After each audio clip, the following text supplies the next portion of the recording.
Hello नमस्कार दोस्तों, good morning all of you. मैं घनश्याम शर्मा जेएमडी स्टडी में आपका हार्दिक स्वागत करता हूं। तो कैसे हो दोस्तों? उम्मीद करता हूं कि आप घर पर सुरक्षित होंगे और स्वस्थ होंगे और अपनी पढ़ाई अच्छी तरह से आप कंटिन्यू रख पा रहे होंगे और क्लास का आप आनंद उठा रहे होंगे। तो मेरे प्यारे बच्चों, हमारा नंबर सिस्टम चल रहा था संख्या पद्धति, और उस संख्या पद्धति में यूनिट डिजिट इकाई अंक अपन ने कंप्लीट कर लिया था। और आज अपन नया टॉपिक शुरू करेंगे हमारे इस संख्या पद्धति में, जिसका नाम है रिमाइंडर थ्योरम, शेषफल प्रमेय। तो मेरे प्यारे बच्चों, शेषफल के बारे में आपने सभी ने सुना होगा। क्या होता है? बचपन में आपने भाग दिया होगा, और इस प्रकार से हमारे पास भाग दिया होगा। देखिए मेरे प्यारे बच्चों, जो ये वाली संख्या होती है इसको अपन बोलते हैं डिविडेंड। क्या बोलते हैं मेरे दोस्तों? डिविडेंड बोलते हैं। जिसको कहते हैं भाज्य। क्या कहते हैं? भाज्य। जो हमें यहाँ पर प्राप्त होता है उसको बोलते हैं दोस्तों कोसेंट। क्या बोलते हैं दोस्तों? कोसेंट बोलते हैं, जिसको कहते हैं मेरे प्यारे साथियों भागफल। यहां पर जो चीज हमें प्राप्त होती थी उसको बोलते हैं अपन रिमाइंडर। क्या बोलते हैं? रिमाइंडर बोलते हैं, यानी कि शेषफल। क्या बोलते हैं मेरे प्यारे बच्चों? शेषफल। यही चीज हमको निकालनी है। यहां पर जो होता है उसको डिवाइजर बोलते हैं। क्या बोलते हैं मेरे दोस्तों? डिवाइजर, यानी कि भाजक बोलते हैं। क्या बोलते हैं? भाजक बोलते हैं। तो आपको बात समझ में आ रही होगी कि यहां पर जैसे मान लीजिएगा मैंने 8 का डिवाइड करना है 38 में, तो बताओ यानी कि कितनी बार गया ये? 8 को 4 से 8 हो जा 32, और रिमाइंडर बच गया सर कितना? 6। तो मैं आपसे पूछूं कि बताओ इस प्रोसेस में, इस प्रक्रिया में हमारा डिवाइजर या भाजक कितना है सर? 8 है। कोसेंट यानी कि भागफल कितना है सर? 4 है। रिमाइंडर कितना है सर? 6 है। तो बताना डिविडेंड कितना है? 38 है। कितना है? 38 है। और याद रखना, इसमें हमारे पास जो ये भाजक होता है, जो डिवीजर होता है, ये हमेशा और हमेशा रिमाइंडर से बड़ा होगा। शेषफल से क्या होगा मेरे प्यारे बच्चों? हमेशा बड़ा रहेगा। ऐसा कभी नहीं हो सकता कि भाजक शेषफल के बराबर हो जाए या शेषफल से छोटा हो जाए। ऐसा कभी नहीं होगा।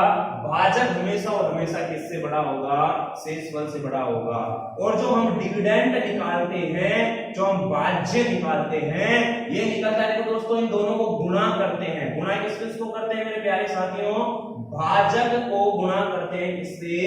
भागफल से, और शेषफल को उसमें ऐड कर देते हैं। शेषफल को उसमें क्या कर देते हैं? जोड़ देते हैं। अब जैसे देखना, यहां पर मान लो यहां पर ये कोई भी संख्या नहीं दी हमें, इस प्रकार से हमारे सामने एक प्रश्न आ गया और यहां लगा दिया उसने क्वेश्चन मार्क। ये लगा दिया सब। क्या लगा दिया यहां? प्रश्नवाचक चिन्ह। इसका मतलब समझ रहे हो ना? यानी कि इसका मतलब ये है मेरे प्यारे बच्चों कि मेरे पास कोई संख्या है, कोई भाज्य है, कोई डिविडेंड है, उसमें अगर मैं 8 का भाग देता हूं तो 4 बार चला जाता है और 6 उसमें क्या बच जाता है? शेष बच जाता है। तो मुझे क्या निकालना है? ये वाली चीज निकालनी है। और ये मुझे पता है क्या होता है दोस्तों? भाज्य होता है, डिविडेंड होता है। तो निकालना कैसे है सर? भाजक देखो सर, भाजक कितना है सर? 8 है। सर भागफल कितना है? 4। इन दोनों को तो क्या कर दो सर? गुणा कर दो, और शेषफल को इसमें क्या कर दो? जोड़ दो। अब देखना, अब जब हम सिंप्लीफिकेशन पढ़ेंगे तो वहां पर हम यहां पर चिन्हों को हल करना सीखेंगे। जो एक नियम आएगा, बोर्ड मास का नियम बोलते हैं, उसके अकॉर्डिंग हम चिन्हों को हल करते हैं। अब ऐसा नहीं है कि यहां पर आप कर रहे हो 6 और 4 10, और 10 को 8 से गुणा किया 80, और क्वेश्चन हो गया गलत। इसमें हमारे पास जो बोलमास का नियम आता है उसमें सबसे पहले यहां गुणा होगा। तो 8 जो कितना हो गया सर? 32, और 6 कितना हो गया? 38। यानी यहां पर जो संख्या आएगी वो कितनी आएगी मेरी? 38 आएगी। चलो बताना, जैसे मैंने लिखा यहां पर है, मैंने लिखा बताना क्वेश्चन मार्क समझ रहे हैं। छोटी छोटी धीरे धीरे अपन बढ़ रहे हैं, टॉपिक को धीरे धीरे बढ़ा रहे हैं। अब देखना क्वेश्चन मार्क लगा दिया, यानी कि ये वाली चीज हमें निकालनी है। ये वाली का मतलब क्या होगा सर, मुझे भाज्य निकालना है। भाज्य मतलब वो संख्या निकालनी है जिसमें मैं 9 का भाग दूंगा तो 5 मिलेगा और शेष मुझे 7 प्राप्त होगा, 7 प्राप्त होगा। तो मुझे बताना 9 गुना भाजक गुना भागफल और प्लस में शेषफल। बोलो 9 पंजे 45 45 और 7 का करूंगा प्लस तो क्या हो जाएगा सर 52। क्या हो जाएगा 52। तो ऐसे अपन भाज्य निकालते हैं। आगे अपन प्रश्न करेंगे। तो मैंने सामान्य सी बातें बताई हैं छोटी छोटी, आपको मैं धीरे धीरे टॉपिक से जोड़ता हुआ चल रहा हूं। तो मेरे प्यारे बच्चों एक बार इनको देखिएगा 2 सेकंड के लिए।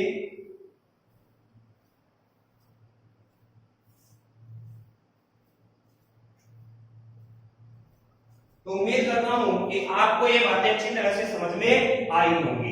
अब चलते हैं अपन इसकी और छोटी छोटी बातों के ऊपर। तो याद क्या रखना है, अरे क्या याद रखना है कि भाजक हमेशा शेषफल से बड़ा होता है, यानी कि भाजक या तो शेषफल के बराबर हो सकता है और ना ही उससे छोटा हो सकता है।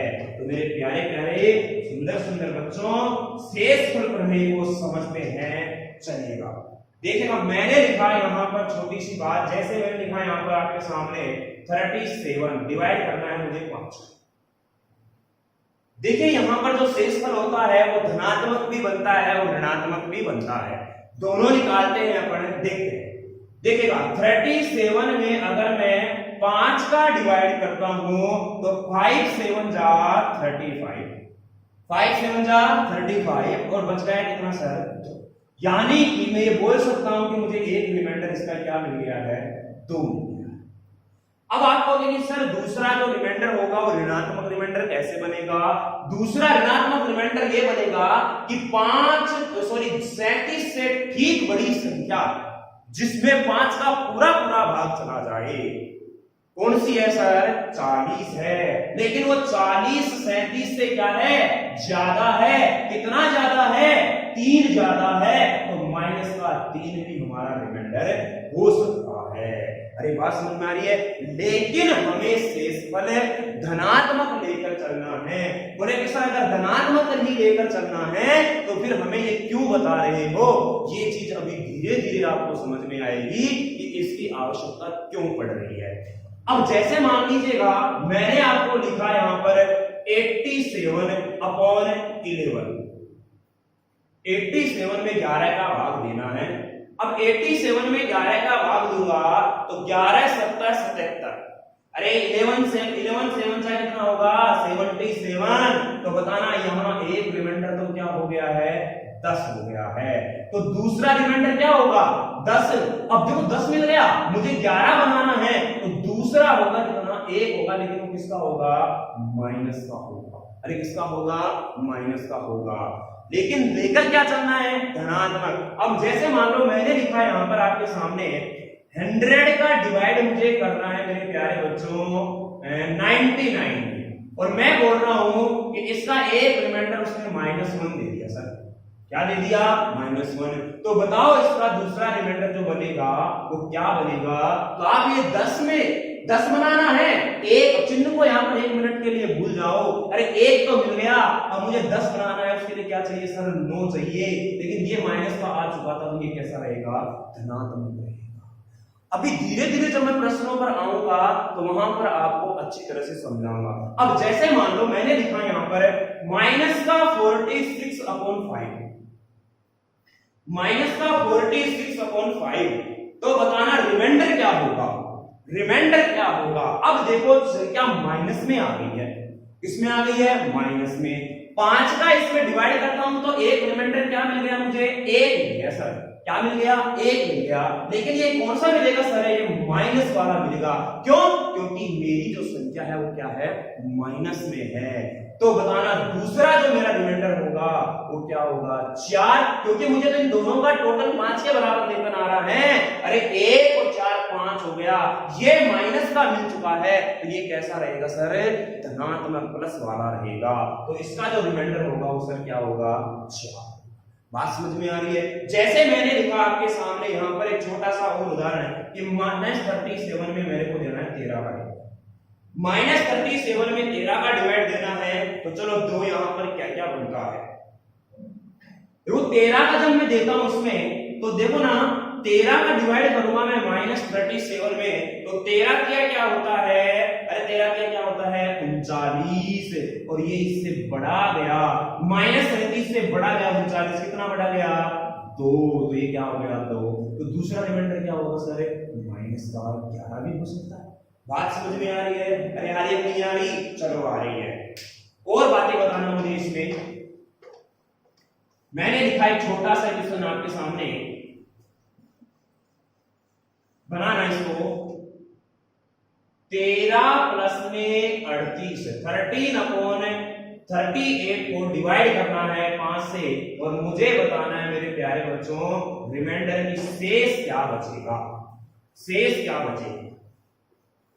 देखिए एक तो हमारा सीधा सा तरीका है सर। सीधा सा तरीका क्या है कि सर दोनों को जोड़ दो और दोनों को जोड़कर 5 का भाग दे दो, और 5 का भाग देने पर जो शेष बनेगा वही हमारा क्या होगा? सर आंसर होगा। कोई बात नहीं, ये बात आपकी बिल्कुल सही है, मानने योग्य बात है। लेकिन एक बात बताओ, अगर मैं इसी क्वेश्चन को मैं थोड़ा लेंथी कर दूंगा, यानी कि मैं आपको ये बोल दूं, मान लीजिएगा जैसे मैंने लिखा यहाँ पर आपके सामने 16 प्लस में 96 प्लस में 117 प्लस में 227 प्लस में 597 प्लस में 1008। बताओ इसको डिवाइड करना है कितने से? 5 से। तो रिमाइंडर क्या होगा? शेष फलन क्या होगा? शेष फलन क्या होगा? अब ये क्वेश्चन आ गया सर। अब मुझे बताना तरीका तो वही है। क्या है सर तरीका? सर सभी को जोड़ दो और 5 का भाग दे लो, जो आएगा वही हमारा आंसर होगा। चलिए इस छोटे से प्रश्न से मैं समझाकर फिर इसके ऊपर आता हूं। तो पहले इसकी तरफ ध्यान देना मेरे प्यारे साथियों। 13 और 38, 13 प्लस 38 को मैं जोड़ता हूं तो 51, और डिवाइड किया सर 5 का तो 51, यानी कि ये मेरे पास है रिमाइंडर क्या आएगा? 1 आएगा।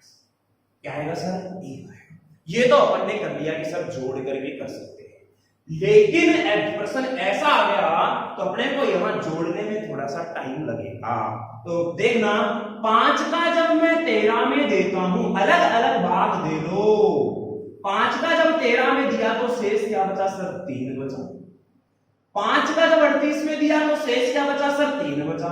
अब प्लस का चिन्ह है तो दोनों को जोड़ लो, गुणा का चिन्ह है तो दोनों को गुणा कर लो, माइनस का चिन्ह है तो दोनों को घटा लो। तो मेरे प्यारे बच्चों बताना यहाँ पर 3 प्लस 3 कितना हो गया? 6। अब बताना यहाँ 51 में भाग लेना 5 का आसान है या 6 में भाग लेना? तो प्रश्न कहीं ना कहीं छोटा हुआ कि नहीं हुआ? अरे समय बचेगा कि नहीं बचेगा? सर बचेगा। तो बताना 5 का भाग दूंगा तो शेष क्या बचेगा सर? 1 बचेगा। अब आपको कि सर हम तो यहाँ माइनस यानी कि ऋणात्मक शेषफल लेकर करेंगे, कर लो। ऋणात्मक शेषफल लेकर के कर लो, अरे उससे भी कोई प्रॉब्लम नहीं है। बताओ 15, इसमें 5 का 13 में देना है तो धनात्मक तो 3 मिलेगा, तो ऋणात्मक कौन सा मिलेगा सर? 13 से ठीक बड़ी संख्या जो 5 से विभाजित हो। 15 है, 15 13 से कितना बड़ा सर? 2, तो माइनस 38 से ठीक बड़ी संख्या जो 5 से विभाजित हो, कौन सी सर? 40 से कितने ज्यादा है सर? माइनस। तो माइनस का 4/5। अब 5 का भाग -4 में देना है, तो इसका मतलब ये हुआ कि एक रिमाइंडर मुझे मिल गया यहाँ, कितना? -4। तो दूसरा रिमाइंडर यहाँ से क्या होगा? +1। अरे बात समझ में आई कि नहीं आई? क्लियर है दोस्तों? अब आते हैं इस प्रश्न। चलिएगा भाग देते हैं। 5 का 16 में दूंगा, 5 किया 15 सर 1 बचा। रिमाइंडर लेके चलना है अपने को, भागफल पर ध्यान नहीं देना है, शेष फल पर ध्यान देना है। ध्यान से समझना इन चीजों को, बातें को ध्यान से सुनना, शेष फल पर काम करना अपने को। भागफल से हमें कोई भी मतलब नहीं है, चाहे वो कितना भी आ रहा हो, हमें केवल शेष फल पे ध्यान देना है। तो 5 का दिया 16 में 1 बचा, 5 का दूंगा यहाँ 96 में, यहाँ भी सर क्या बचेगा प्लस का 1।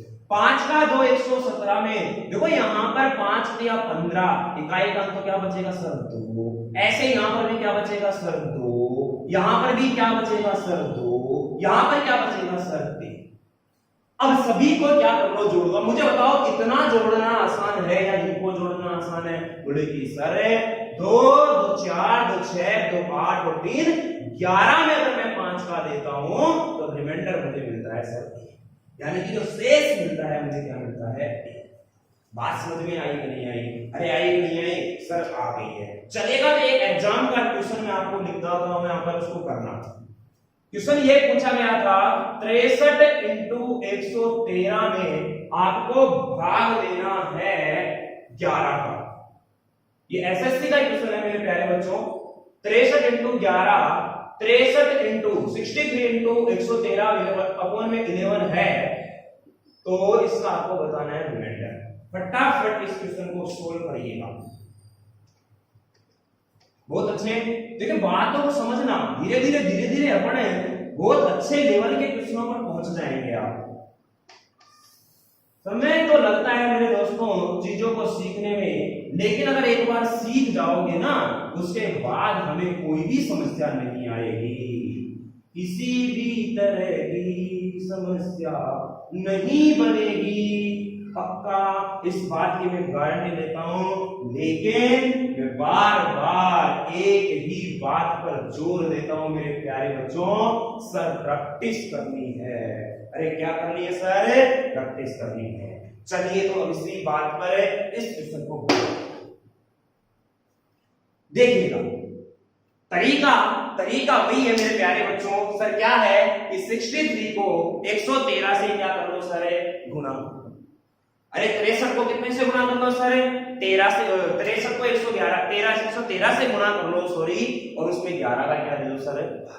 चलिए करते हैं। 63 को 113 से गुणा करना है और 11 का भाग देना है, ये तो है इसका तरीका। लेकिन हमें ऐसे नहीं करना। अब हमें क्या करना है सर? अब आप मुझे बताना है 11 का 63 में दे दो। 11 का 63 में देंगे तो चलो मैं धनात्मक शेषफल से बताता हूं। 11 पंजे 55। अरे 11 5 जा 55 हो गया ना, 11 5 जा 55 हो गया, तो सब रिमाइंडर क्या बच गया है? 1 बच गया।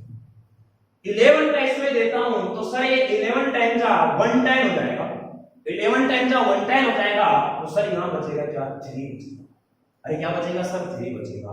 यहां चिन्ह किसका है सर? गुणा का। तो 8 दिया कितना हो गया सर? 24, और 24 में 11 का दूंगा तो रिमाइंडर क्या आ गया सर मेरा?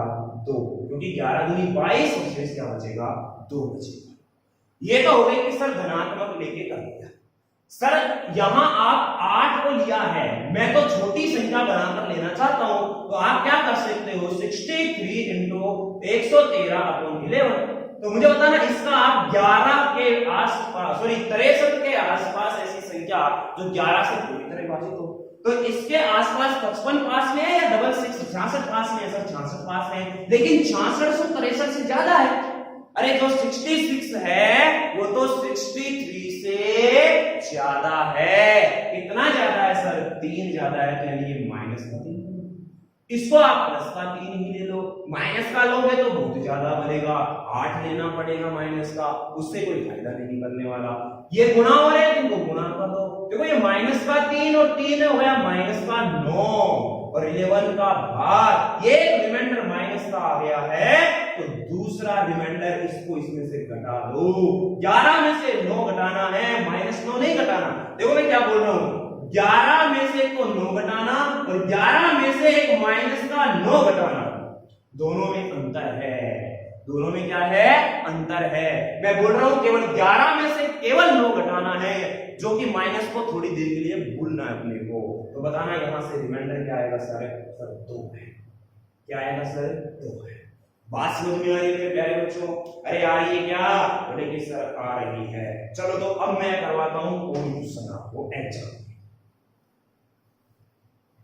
देखिए प्यारे बच्चों, कॉपी पेन लेकर के बैठो और बढ़िया नोट्स बनाओ। मैंने बिल्कुल जीरो से शुरू किया है और अभी हमारा संख्या पद्धति चल रहा है, अभी और कोई टॉपिक भी अपन ने शुरू नहीं किया है।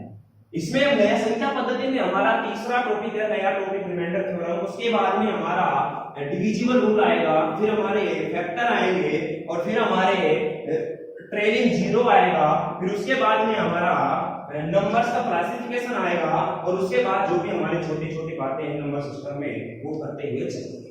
तो क्वेश्चन मेरे खाते इस प्रकार से है 1958 है क्वेश्चन आया हुआ है ये, गुणा में 1961 गुणा में 1954 गुणा में 191 और इसमें आपको डिवाइड करना है मेरे प्यारे बच्चों 19 का। और यहां से मुझे बताना है कि सर रिमाइंडर क्या है, सर रिमाइंडर क्या है। तो बताना इसमें रिमाइंडर क्या होगा, बताना इसमें रिमाइंडर क्या होगा। देखो करते हैं इस प्रश्न, समझो एक बार, फिर एक क्वेश्चन और करते हैं इसका जैसा। मेरे प्यारे साथियों बात इस प्रकार से है यहां पर कि सर तरीका तो अगर मैं बताना चाहूं तरीका तो यही होगा कि 1958 1961 1994 को आप क्या कर लो सर, गुणा कर लो सर। क्या कर लो, गुणा, सभी को गुणा कर लो और सभी को गुणा करने के बाद जो हमारे पास संख्या बनेगी उसमें 19 का भाग दे दो, जो हमारा आएगा शेषफल वही हमारा आंसर। ये तो होगा सर इसका तरीका, लेकिन आप खुद सोचो कि इनको गुणा करना इतना आसान है क्या? सर आसान तो नहीं है लेकिन कर सकते हैं, लेकिन हमें तो समय बचाना है, हमारे पास समय की महत्ता है। और देखिए दोस्तों जीवन में याद रखना, अगर आप समय को बर्बाद करोगे तो समय आपको बर्बाद कर देगा। इस चीज का ध्यान रखना, कभी भी आप समय का दुरुपयोग मत करो। जो समय आपके पास है उसका अच्छे काम में, अच्छे विचारों में आप उसको व्यतीत करो। आलतू फालतू की कामों में ध्यान ना दे करके हमारा समय बर्बाद मत करो। अपना खुद का कीमती समय है सर ये।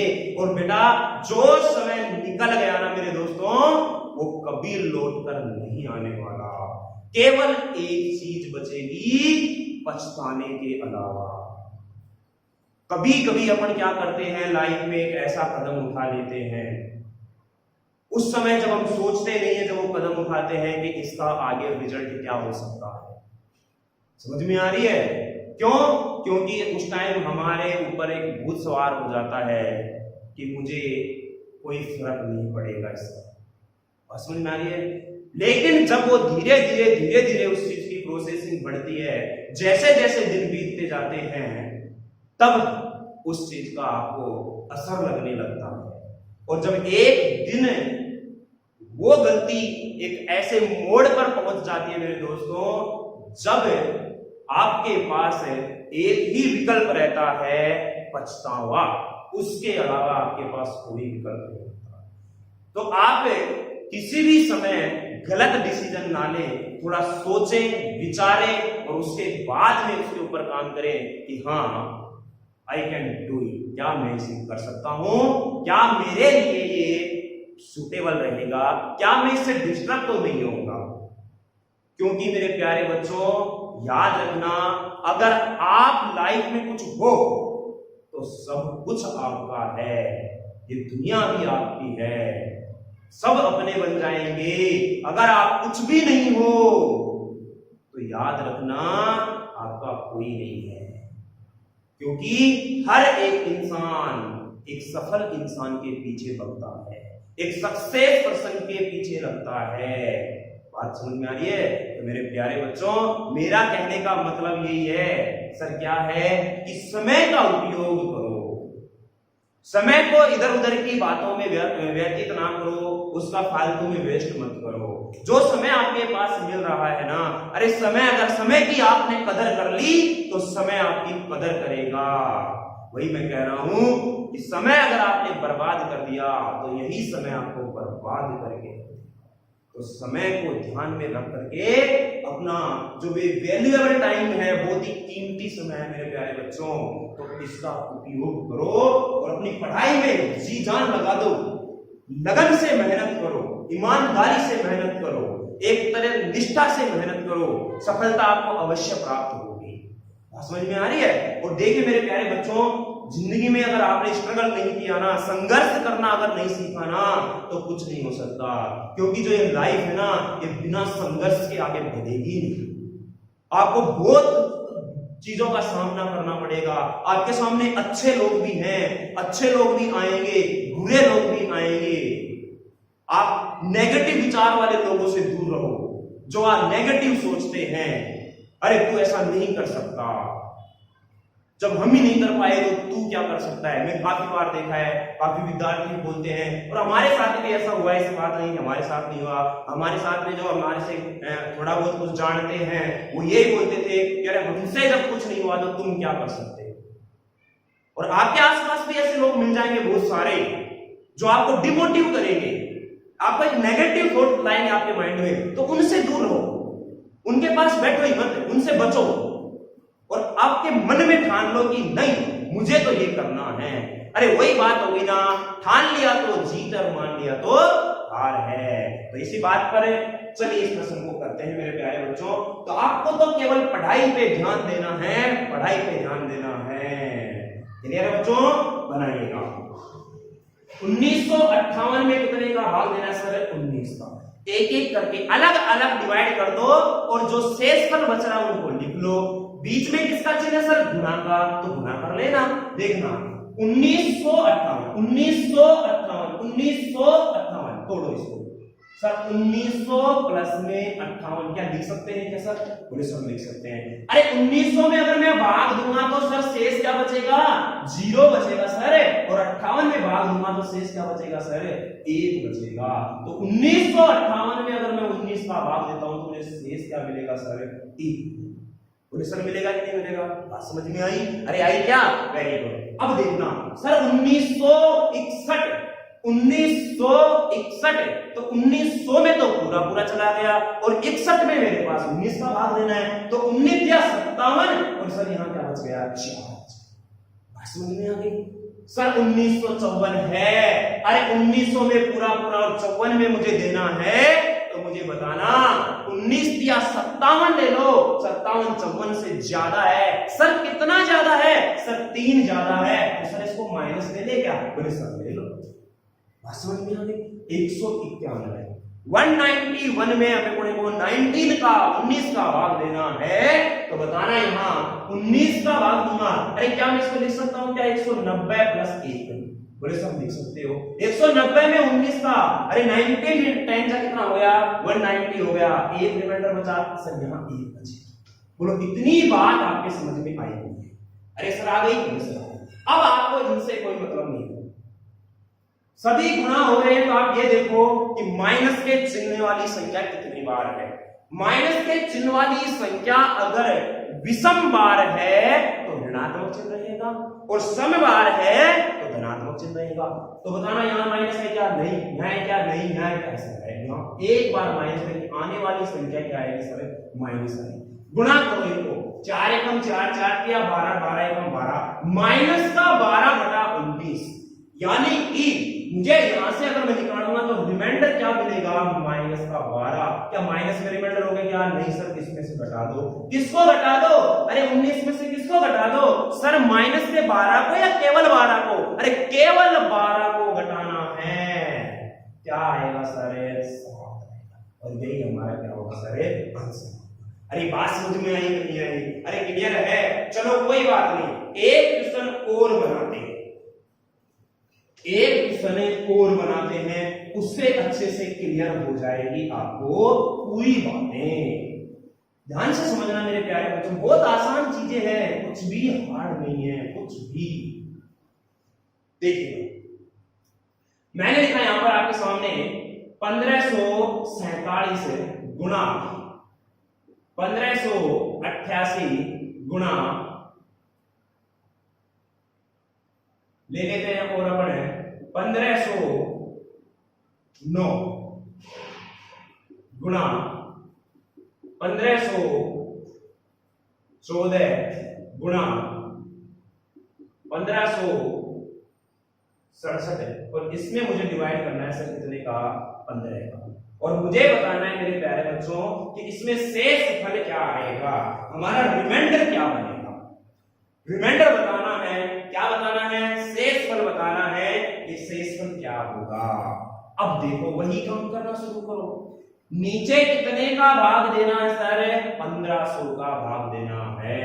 तो मुझे बताना 1547 1500 में तो पूरा पूरा गया, 47 में देंगे 15 का तो कितनी बार जाएगा सर, अरे 15 3 जा 45। तो बताना शेष क्या बचा सर, 2 बचा। शेष क्या बचा सर, 2 बचा। ऐसे ही 1500 में पूरा 88 में देना है तो 15 से दूंगा तो देखो 15 छक्का कितना हो गया 90 इसके पास में है लेकिन ज्यादा गया तो माइनस का क्या ले लिया सर, 2 लिया। माइनस का क्या ले लिया, 2। माइनस का क्यों लिया है, क्योंकि मैंने 15 छक्की 90 लिया है और 88 से कितना ज्यादा है सर, 2 ज्यादा है। इसमें देंगे अपन यहां पर, इसमें देंगे यहां पर तो 1500 और ये 9 बच रहा है, 9 बच रहा है तो मुझे बताना 15 का अगर मैं 9 में दूंगा तो वैसे तो 9 आएगा प्लस में तो ये 9 हो जाएगा।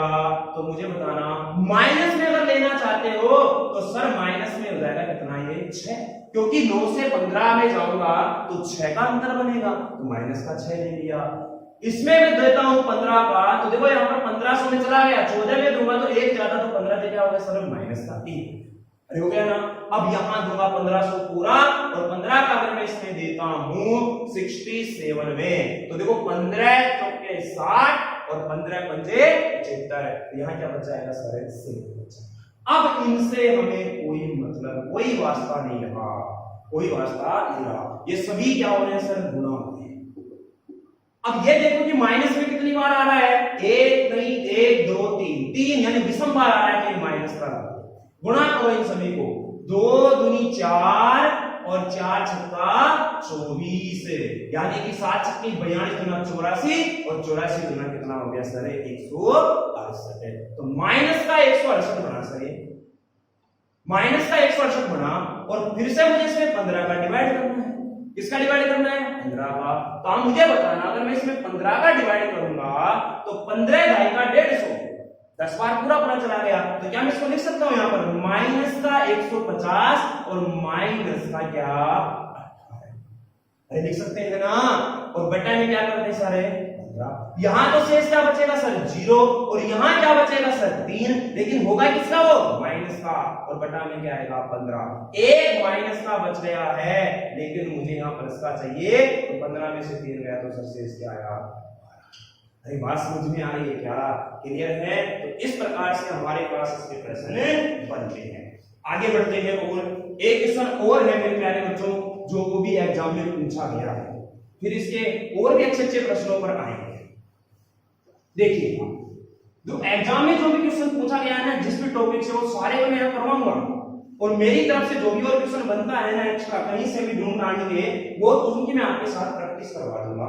लेकिन एग्जाम में आए क्वेश्चन कोई भी अपने को नहीं छोड़ने हैं। क्वेश्चन है 172 गुणा 1771, 172 इंटू 1771 इंटू 35 इंटू 91 और सर इसमें डिवाइड करना है 17 का और हमें बताना है सर रिमाइंडर क्या होगा। इसका हमें बताना है शेषफल बताना है। तो मेरे प्यारे बच्चों काम वही करना शुरू करो। क्या सर करो, देखिएगा 17 का इसमें दूंगा 172 तो देखो 172 को अपन क्या लिख सकते हैं सर, 170 प्लस में 2 और बटा में 17 का करेंगे तो यहां तो 0 बच गया, यहां क्या बच गया 2 तो सब शेष क्या आया 1700 में पूरा। अरे इसको लिख सकते हैं 1700 प्लस 71, यहां शेषफल 0 है और 17 का इसमें दूंगा तो मैं कितना गया 17 चौके 68, 17 चौके 68 सर कितना बच गया 3। अरे 17 गुना 34 सर कितना बच गया 1, 17 पंजे 85 सर क्या बच गया 6। इनसे हमें कोई वास्ता नहीं है, इन सभी को क्या कर लो सर गुणा करो। गुणा करेंगे तो क्या होगा सर 3 दूनी 6 और 6 कम 6 छक्का 36, 36 में कितने निकालेंगे 17 सर। रिमाइंडर क्या आ गया सर 2 आ गया। बोलो बात आसान है कि नहीं है? अरे चीजें समझ में आई कि नहीं आई? बोले कि सर आ गई। चलिए